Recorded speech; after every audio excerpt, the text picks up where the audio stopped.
राजनीति कला बेले आम समाज को दुईटा आखिरे देखला बेलू समाज हजार हजार आखि आम जी नेतृत्व नौ विकास आवश्यकता अच्छी जो कार्यकर्ता अच्छा विकास आवश्यकता अच्छी देखो भारतीय जनता पार्टी रे कार्यकर्तार विकास नेतृत्वर विकास ये सबू पार्टी सदा सर्वदा चेष्टित थाए सेमानंकर विभिन्न समय प्रशिक्षण वर्गर आयोजन करा जाए से दृष्टि आसंता 11, 12, 13 पुरी ठारे पार्टीर जेते सांसद विधायक सेमानंकर प्रशिक्षण वर्ग अनुष्ठित होब जो राष्ट्रीय अध्यक्ष ठारू आरंभ करी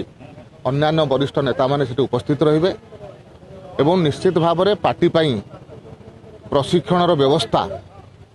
गोटे गुरुत्वपूर्ण विषय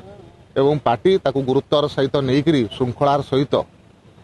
कार्यकर्ता विकास नेतृत्वर विकास करने निश्चित भाव में चेष्टा अच्छी एवं ताहा मध्य करबा राजनीति कला बेले आम समाज को दुईटा आखिरे देखला बेलू समाज हजार हजार आखि आमको देखुची तो से दृष्टि जी नेतृत्व नौ विकास आवश्यकता अच्छी जो मैंने कार्यकर्ता अच्छा विकास आवश्यकता अच्छी किंतु इच्छा थिले भी अनेक समय रास्ता मिले ना जो मैंने दृष्टि एक्सपर्ट अच्छा से माने निश्चित भाव में जो मैंने आग्रह अच्छी इच्छा अच्छी से निश्चय रास्ता देखेबे भारतीय जनता पार्टी विधायक आउ सांसद मानकर परफॉर्मेंस बहुत भल हम से समाज में भल भाव में कम करें सब विषय विकास दृष्टि प्रशिक्षण वर्ग और पार्टी विचारधारा विषय समस्त विषय चर्चा आलोचना हो।